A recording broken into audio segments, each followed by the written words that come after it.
Apa yang ada di pikiran kalian apabila mendengar kata desa? Daerah dengan mayoritas adalah petani, SDM yang terbatas, atau daerah dengan banyak lahan pertanian dengan masyarakat yang miskin? Hal tersebut ada betulnya. Kemiskinan di Indonesia umumnya terjadi di perdesaan, dengan sebagian besar penduduknya menggantungkan hidup dengan mengolah lahan pertanian. Maka dari itu, salah satu cara mengukur kemiskinan rumah tangga di desa dengan melihat kepemilikan aset pertanian, modal rumah tangga, dan akses terhadap pasar. Sederhananya, rumah tangga perdesaan akan merasa miskin apabila tidak memiliki lahan pertanian yang cukup luas. Kebutuhan hidup yang besar mendorong petani untuk berperilaku sebagai petani survival demi memenuhi kebutuhannya.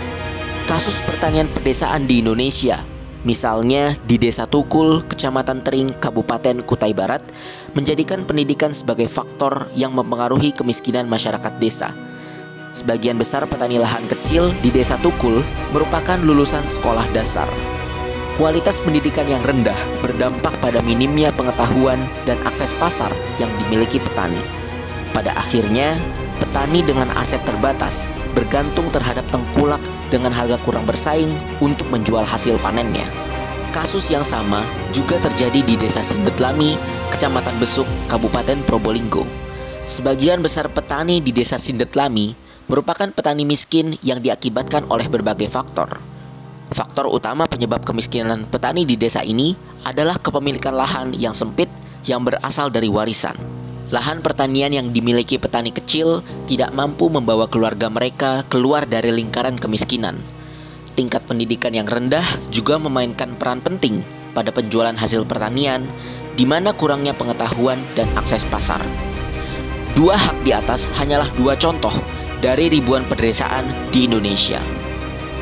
Maka dalam mengatasi hal tersebut, masyarakat pedesaan melakukan strategi bertahan hidup. Di antaranya, strategi aktif, strategi pasif, dan strategi jaringan.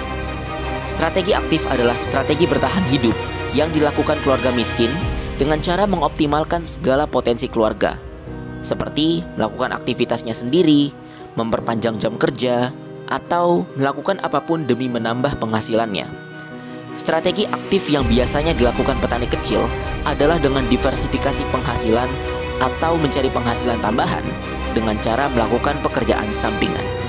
Adapun strategi pasif yaitu strategi bertahan hidup dengan cara mengurangi pengeluaran keluarga untuk biaya sandang, pangan, pendidikan, dan sebagainya.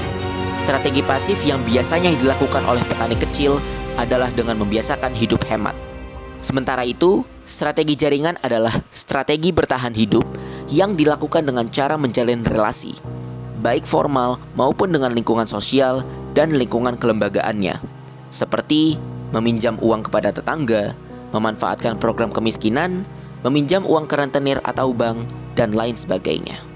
Hal ini juga telah dijelaskan sejak tahun 1998 oleh Schoenes, di mana terdapat beberapa strategi penghidupan berkelanjutan masyarakat desa, yaitu intensifikasi atau ekstensifikasi pertanian, diversifikasi mata pencaharian, dan terakhir bermigrasi.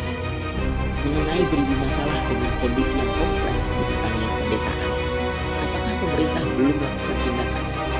Tentu saja sudah. Pemerintah Republik Indonesia dengan berbagai upayanya terus melakukan pembangunan dan peningkatan ekonomi masyarakat pedesaan. Program tersebut seperti pembukaan lahan hutan, intensifikasi penggunaan tanah, perbaikan sistem irigasi, dan penggunaan benih kerdil. Bahkan, pemanfaatan teknologi telah digalakan sejak tahun 1963 dan pada akhirnya telah tercapainya swasembada beras pada tahun 1980. Namun demikian, tekanan penduduk yang kuat serta berkelanjutan terhadap tanah pertanian telah menyebabkan penggunaan teknologi pertanian baru tidak lagi efektif. Saat ini, Presiden RI Prabowo Subianto menyatakan komitmen Indonesia menuju swasembada pangan sebagai langkah utama menghadapi tantangan global yang semakin kompleks. Bahkan, ia menargetkan Indonesia mencapai swasembada pangan dalam kurun waktu 3-4 tahun mendatang dengan mencetak luas lahan panen hingga 4 juta hektar. Namun, untuk mencapai target swasembada pangan, tentu harus memperhatikan tantangan yang akan dihadapi. Tantangan-tantangan ini seperti masifnya konversi lahan atau alih fungsi lahan pertanian menjadi lahan non-pertanian. Di tengah isu perubahan iklim, konversi lahan menjadi ancaman serius dalam upaya peningkatan produksi padi sebagai bahan pangan pokok bagi masyarakat Indonesia. Kondisi ini menjadi ironi mengingat kebutuhan cetak lahan sawah diprediksi terus meningkat seiring dengan peningkatan jumlah penduduk dan permintaan padi.